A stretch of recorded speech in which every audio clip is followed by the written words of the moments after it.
Hello, welcome to my latest clip for the election special on my blog that I'm doing also on YouTube clips as well. Probably a scene or an area behind me that maybe many of you are familiar with that have been around Standish for a long time, and some may not recognise it, but I'm going to get back to where I am and why it's important and the significance of it in a little bit. It's interesting why we've been doing our latest election leaflet. I think it's pretty clear that everybody's getting sick of the elections and the number of leaflets coming through. I know for ourselves we've done, this is, I think is our second election leaflet that we've done. We did a postal vote letter for those that obviously missed our latest leaflet that's just come out because they got the postal votes last week. And the latest one from the Conservatives, really an interesting one. That we obviously there's a number of Labour posters in people's windows. Obviously they're supporting Labour, and that's fine. That's a democratic right and everything else. Not seeing anybody else's apart from obviously ourselves. We had one of our supporters that's got one of our posters in the window and rang us up and said, "Can you come and collect this Conservative leaflet that's been pushed through my door?" I went, "Why will we need to do that?" She went, "You should see what the Conservative candidate has done." I'll just hold it up to the camera to see if you can see that.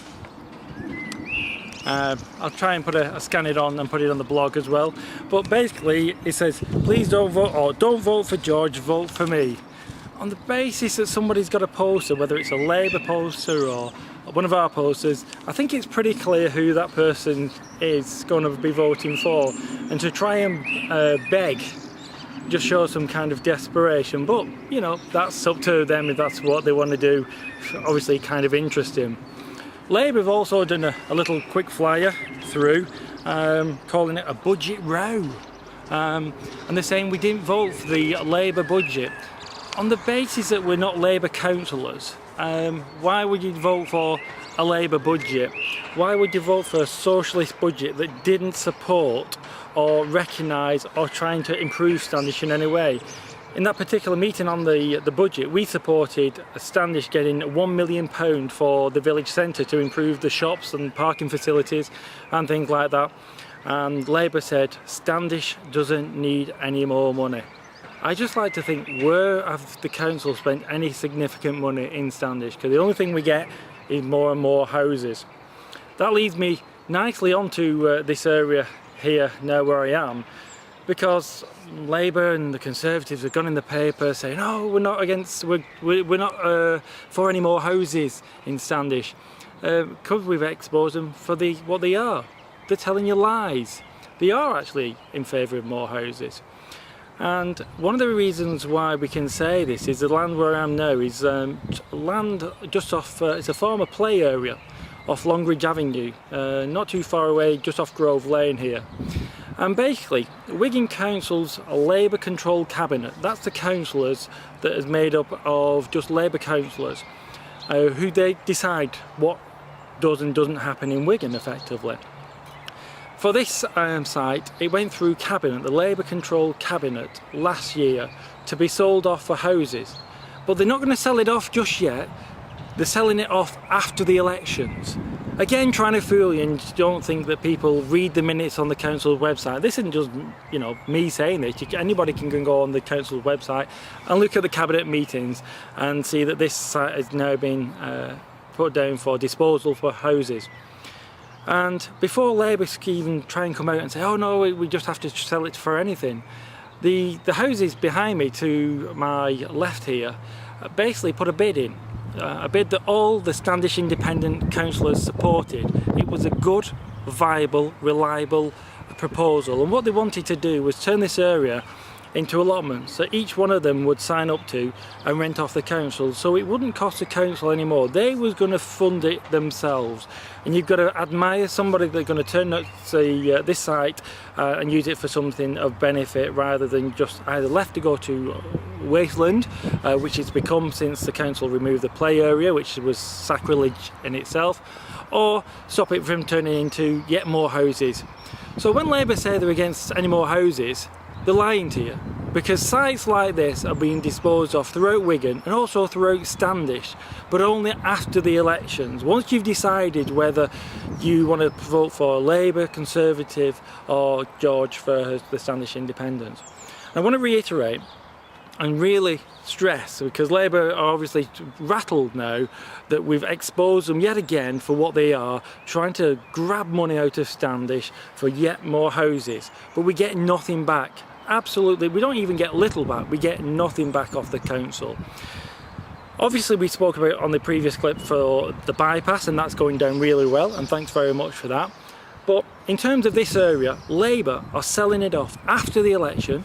It's been approved already, but so, you know, this isn't hearsay or anything like that. This is actually on the Wigan Council's website for being sold off solely for the purpose of houses. And yet the Labour candidate says she's opposed to any more houses, knowing full well that sites like this are being sold off after the election for more and more houses. And they're not going to be affordable housing that the, you know, people desperately need or anything like that. These are obviously executive homes that we're getting in Standish. I thought it was important really to come to a site like this just to demonstrate how Labour are trying to mislead you on this idea that they're opposing any more houses, because they're actually in favour of more housing. They're actively, proactively seeking and searching development and developers to find and work with to develop sites like this, and I think that is wrong. I believe the people to the left should have been able to fund their own allotment, so it wouldn't have cost us anything. And sites like this could have been turned into something of benefit for the community and saved as well.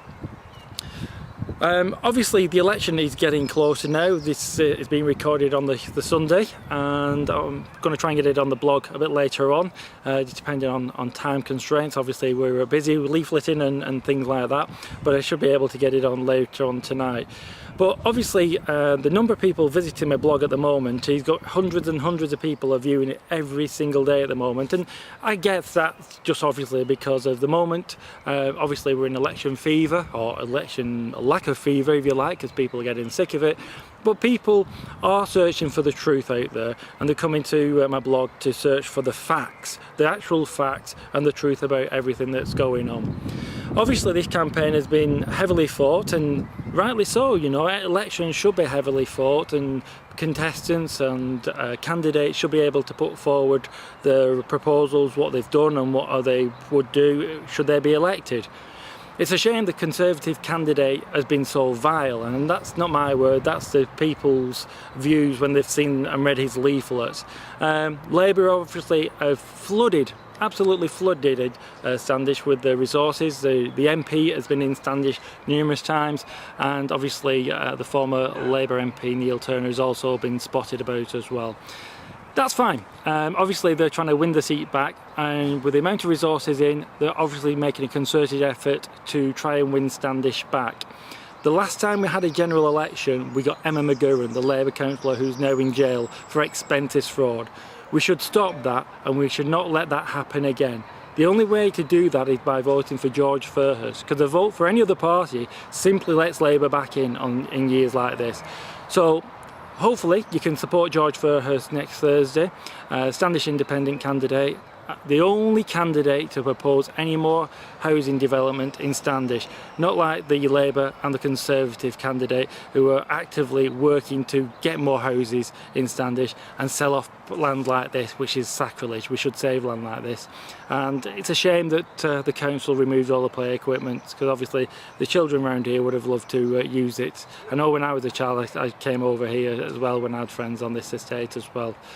Okay, enough from me. I'm going to do a daily blog every day now up to the election, so please visit back and see what's going on. I've got a few more interesting clips coming up, and I've scheduled in for later on in the week as well. But thanks very much for your patience. For those that are getting a bit sick of the elections, I understand your frustrations. I think we all are, because since the general election was started on the 2nd of January, people have they've just been mind blown with it all. But thanks very much. Support George Fairhurst, the only candidate to oppose any more houses in Standish local elections for this year. Okay, thank you, and we'll speak soon.